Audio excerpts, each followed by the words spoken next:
Well, folks, if you don't know who Russell Means is, I guess you've either been on another planet or in stir. This man, I can't think of anybody that's been responsible for more change.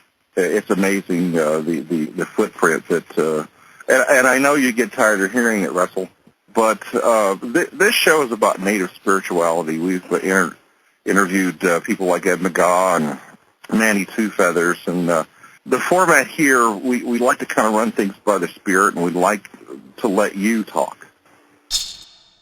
Did you, by any chance, know Mad Bear Anderson? Oh, yes. We were at the Trail of Broken Treaties together when we took over the Bureau of Indian Affairs in 1972. What kind of a man was he? He was a very patient man and, of course, wise beyond his years. And in his patience, he understood what individual sovereignty really means. And I'm very proud to have known him. I missed him. Well, I did and I didn't. Grandfather Rolling Thunder was one of my first traditional teachers, and he and Mad Bear were pretty close. But I started walking the Red Road the year that Mad Bear passed away, and but I had an experience where I saw a man in a dream. I didn't know till later that it was Mad Bear, but he was kind of the person that gave me the push during a time when I was getting my feet wet on the Red Road, and but he had a tremendous influence on.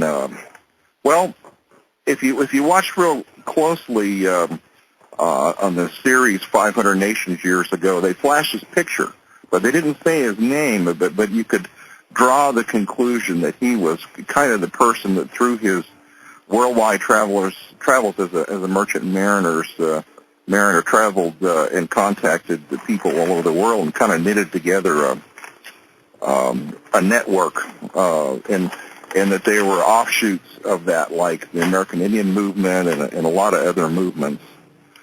But would you like to say anything else about reminiscences of Mad Bear? Well, as you all know, also he was a profound activist. He knew what he was talking about. And as far as I'm concerned, he was the very first American Indian national or international figure that believed in direct action in terms of reasserting our rights as Indian people and as sovereign people. Oh. Do you remember the story about his visit to Fidel Castro and what happened after that? Oh, yeah. Care to share? Well, of course, he took it upon himself as a sovereign representative of a sovereign people to establish a diplomatic relationship with Fidel Castro at a time in the world when Fidel Castro was in fact ready to do so. And that was a coup, a very large coup. He and Buffalo Tiger of the Miccosukee Seminole Indians of Florida managed to pull off and embarrassed the United States into beginning to recognize the sovereignty of American Indians instead of just keeping us as prisoners of war. Now, the low self-esteem of the Indian male is explained easily. We do not want to participate in the selling of ourselves. We've never understood why you have to sell yourself like you do in the patriarchal societies of the world. That's the entire basis. These patriarchal worlds are nothing but a prostitution of yourself. In other words, everyone that lives in the patriarchal society is a whore. Oh. Pure and simple. And if you believe in that way of life, then you will perpetuate fear, you will perpetuate war, you will perpetuate contracts, you will perpetuate police. etc., etc., etc. So consequently, it's like the alleged courts of justice in the patriarchal realm, in which you have competition on who is the better man, not the individual, but the better man in that well of the courtroom. Hell with who you're representing. You're trying to outdo the other. It's a competition. It's not justice. And that's whether it's civil or criminal or otherwise.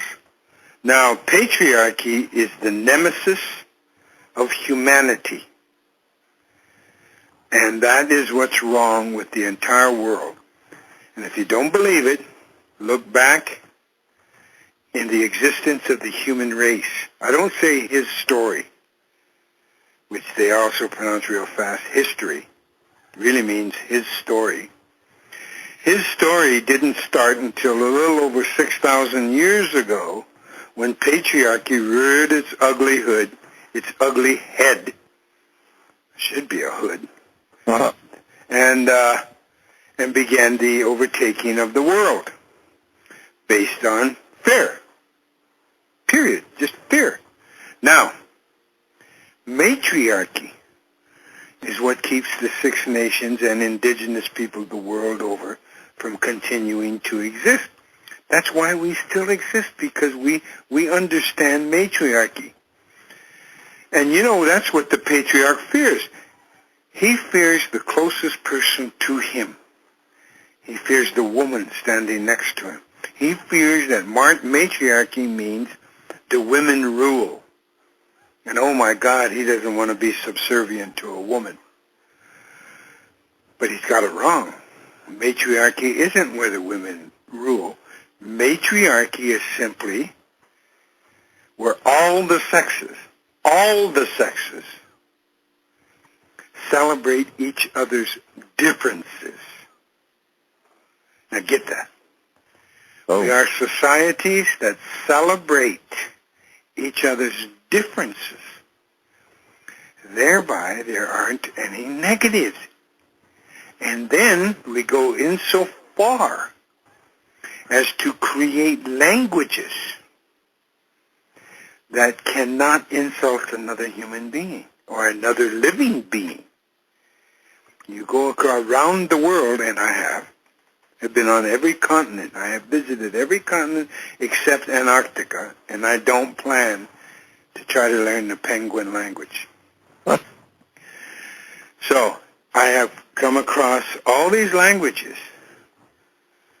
that are ultra polite, ultra considerate, ultra welcoming, ultra giving and humble. And that's how we ensure matriarchy, by the development of languages that do not allow us to insult a worm, a spider, a squirrel, a hawk, a tree, another human being, or another sex. We have no words for that.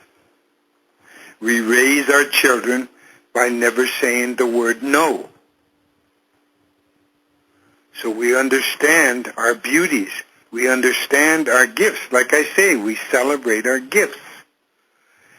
Also, there's a reason why we're matriarchal, and it's simple biology.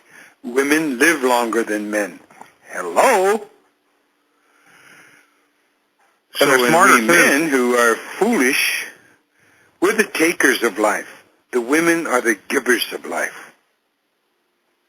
So when you have that kind of an understanding, you can build a society that lives in peace. And that's matriarchy. And for millions of years, we did not overpopulate any region of the earth, nor did we have diseases, nor did we have anything else going on. It was when patriarchy reared its ugly head is when the human race began to have problems. Matriarchy understands really the balance, the human balance. and what is best for the next generations. But the best part of being a born-again primitive, as I am, is that not only do we understand life, but we understand that we are at the bottom of the food chain as human beings, not the top of the food chain. And of course, if you don't believe that, just take yourself out into the desert or to the mountains or to the plains and to the tundra and just see how long you last. Mm-hmm.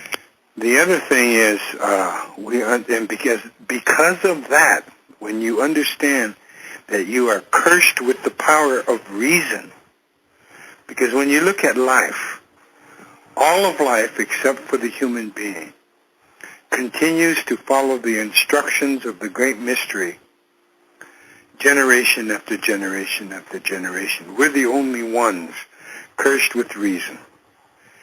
So therefore, indigenous people have built their civilizations based upon what all of their relatives around them, all of the rest of the life, have to teach. Nothing is perfect, and even our art demonstrates that we have that understanding that there isn't anything perfect. So we don't strive for perfection, we strive for accommodation and happiness. But happiness doesn't even exist in our languages because it's a given. It's an accepted way of life, like honor and integrity. You don't have to prove those virtues because it's assumed you have them. You possess them. And therefore, we look at what the birds have to teach. We look at what the trees and the forest has to teach. We look at every aspect of life, and they have something to teach us. They teach us songs. They teach us smells. They teach us how to live with one another. They even teach us how not to live. All of these signs are out there by all our relatives who collectively give us the perfect world to exist in.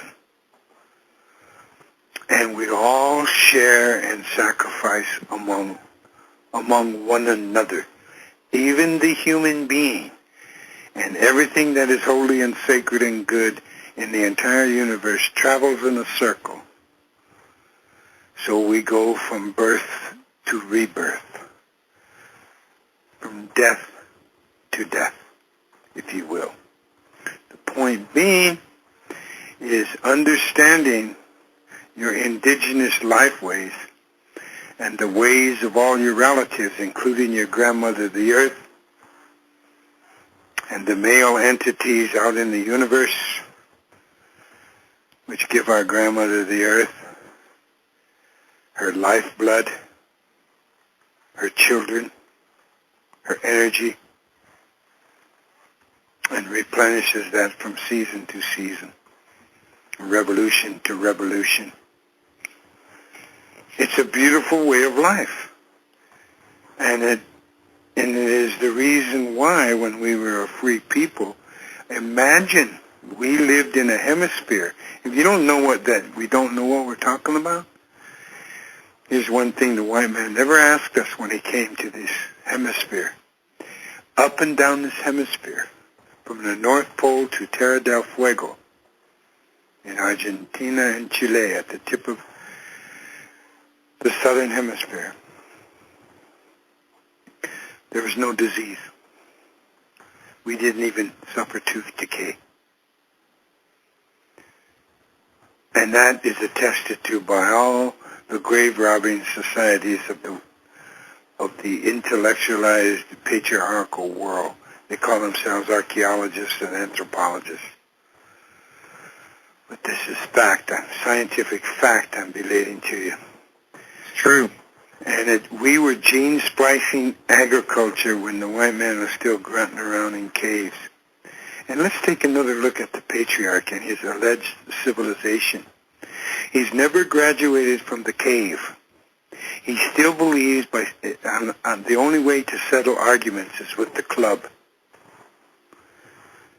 He might have all the buttons to push and the Googles to tap into, but he still settles arguments with the club. What a primitive man. And he belittles the most sacred being on earth, the woman. True. I mean, and that's civilization.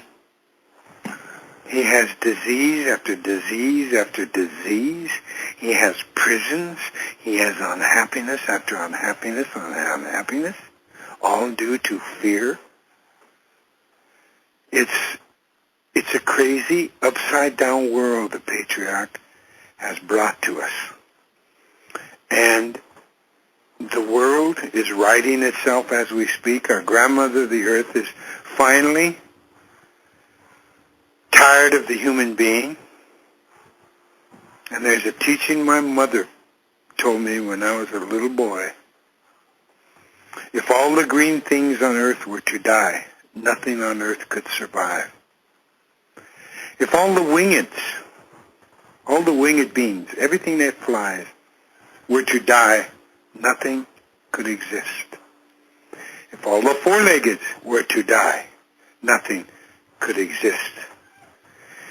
If everything that crawls and swims and lives within the earth were to die, nothing could exist. But if the human being was to die, everything would flourish. So that's why we are at the bottom of life existence. At the bottom of the food chain, because we're here because the great mystery put us here to pay attention to all that the great mystery represents, to understand the universe, to understand the stars and the seasons and the plants and the water. All that is holy and sacred and good, and it travels, and to understand that everything is rejuvenated, one revolution at a time.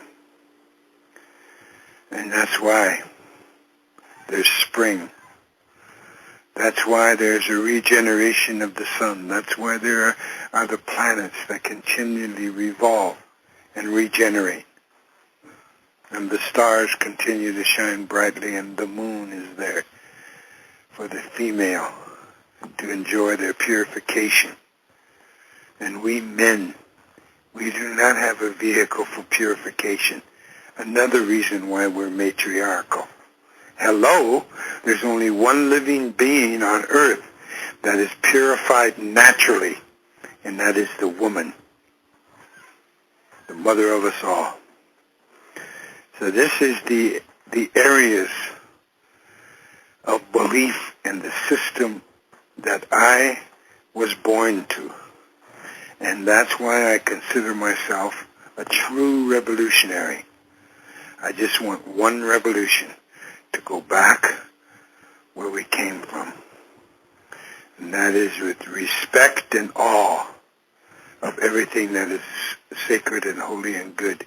Because there is no evil. And you cannot convince any indigenous person anywhere in the world. I've tried.